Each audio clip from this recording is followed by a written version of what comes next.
I'm sure you've heard all the nauseating lines from Republicans on abortion saying what's right for Texas might not be right for California on their argument for overturning Roe v. Wade and making this a states' right issue, claiming there would always be a place to go if you supported abortions while they were raising money to overturn Roe v. Wade. Trump was saying vote me in so I could get the justices in Supreme Court to do it. And now that we're here, just like women and those of us on the left were afraid of, right-wingers want to increasingly keep pushing the line further right and away from freedom and choice for women. We covered yesterday how conservatives in Alabama ruled that frozen embryos were people, and now IVF and fertilization treatments are under fire with thousands of people in question if they'll even be able to continue those, increased violence at abortion clinics, and state laws that make abortion only legal in name in most areas and feel like it's punishable by death in others. Well, now Republicans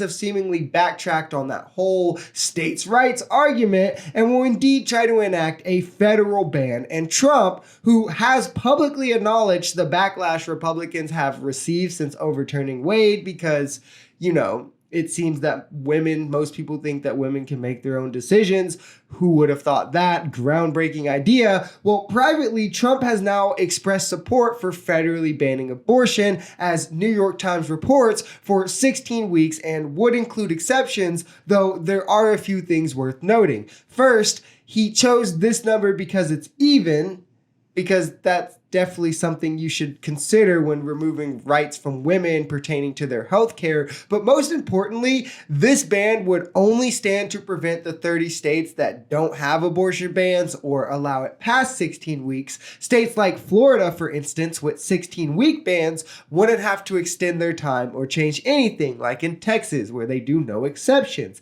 It would only stand to prevent the states that are currently outside of this 16-week range, which is insane because when you look at abortions by gestational age, most are in 1 to 6 weeks, and you have to think this would be higher, but most people don't even know until about 6 weeks. That's like 10 days after missing your period. And in a lot of states, you're required to do counseling and ultrasound and 2 doctor's appointments before you can even schedule the abortion, which then is likely to have to be days on the quick end or even weeks out, making it near impossible or virtually banned in these areas.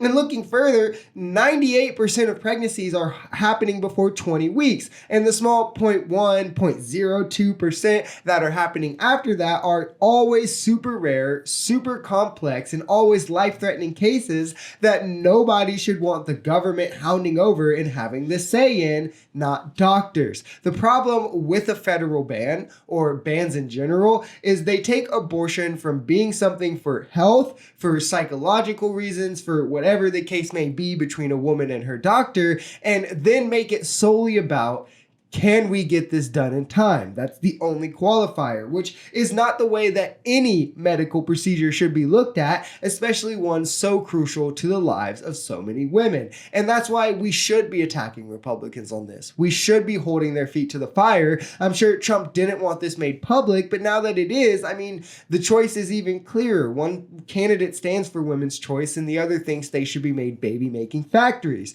And you have to remember that this only opens the door further down the line, just how overturning Roe v. Wade was supposed to be the end of it, make it a states' rights, and that's all. And now they're wanting to ban it outright federally. Or how even when they said it was a states issue, they said, of course there'd be exceptions. We wouldn't be too extreme. And now there's child victims forced to carry to term. It just opens the door, if they were to pass this federally, for the next president to come in and amend the bill just a little bit more. Maybe he wants to do 12 weeks. Maybe he wants to do 6. Maybe they want to do no exceptions. Who knows anymore with these lunatics, and you definitely can't take their word for more than a grain of salt, what it's worth in gold, but we can prevent this from happening by not letting them get their foot in the door. Not to mention, it's very likely that a Supreme Court justice pick will be made in this next cycle, and we can't let Trump stack the courts in his favor any more than he already has. If you enjoyed this video, we're Social Society. We're a commentary channel influenced by politics, society, and the economy. We are pretty left-leaning on this channel, channel, but we're open to our right-wingers as well. The biggest thing here is having conversations that get everyone to the bottom of the truth. If that sounds like something that could interest you, consider smashing that subscribe button, leaving us a like, or even commenting on this video. We even have memberships available as low as $3 if you'd like to support, because the only way we become a society is together.